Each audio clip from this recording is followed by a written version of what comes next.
US cycling legend Kristin Armstrong time-trialled her way to 3 Olympic gold medals between 2008 and 2016. Now, with the help of Sho-Air 2020 General Manager Nicola Cramner, she's working to develop potential successors like Leah Thomas. I used to do a lot of running, not competitively, and I was teaching, and running was kind of my sanctuary from teaching, and I got really bad plantar fasciitis and kept running, and so cycling was what my boyfriend was into, and I started riding, and he took me to a race, and I just really loved it, you know, and I was strong and I was good at it, and it was something that I just started to kind of work my way up, and it's just kind of where I ended up. And as I got better, it became much more serious and much more like, this is what I want to do. I want to see how far I can go and really push myself to see what I can accomplish. And we'll see if that's the Olympics. I hope so, you know, but that's a long ways away. So for now, it's breaking it down into smaller steps and just continuing to improve and develop as a rider.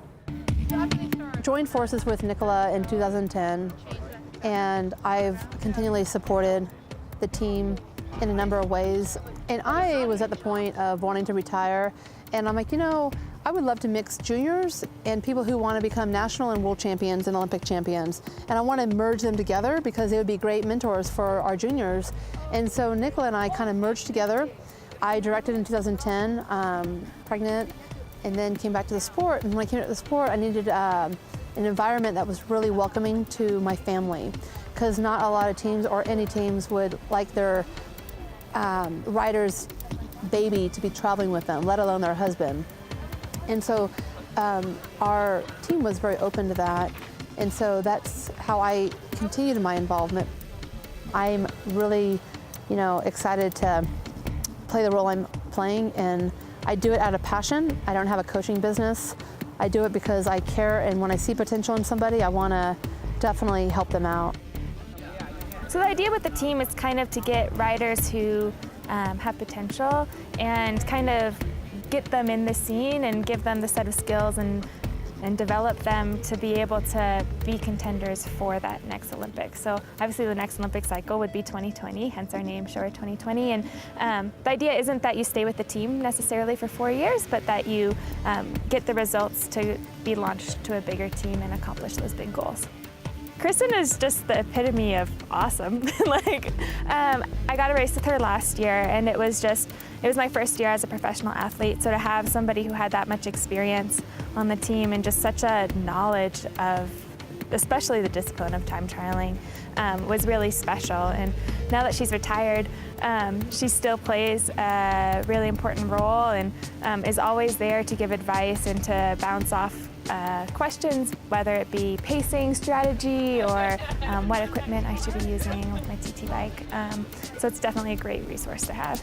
I think that Leah, as much as she's improved in time trialing, and really she's on the right track, but she hasn't taken every step that she can at this point. She has a great coach.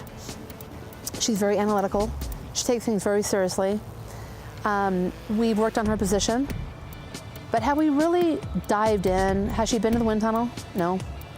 Have we cleaned up everything we can on her bike to make it the fastest machine? Not yet. So there are things that we can do still for Leah, and Leah's already showing that she's one of our nation's, you know, best time trialists, and this is already, you know, 3.5 years before Tokyo.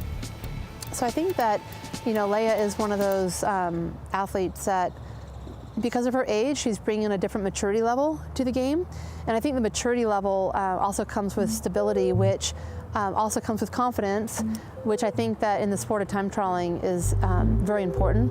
I think my time trialing skills have definitely gone to kind of the next level. I think a lot of that, like I'm really learning about pacing and like how to read a course and how to really like my style of riding, like how to really use that to my advantage in that event. And I think it's showing with my results so far this season, and so I hope that it continues to go that way.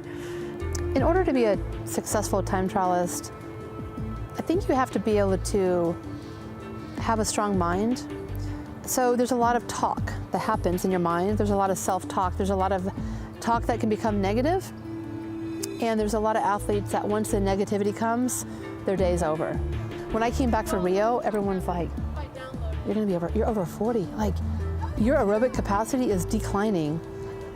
And I'm like, yeah. I said, well, it may be declining slightly, but as long as I have a strong mind, I can still win.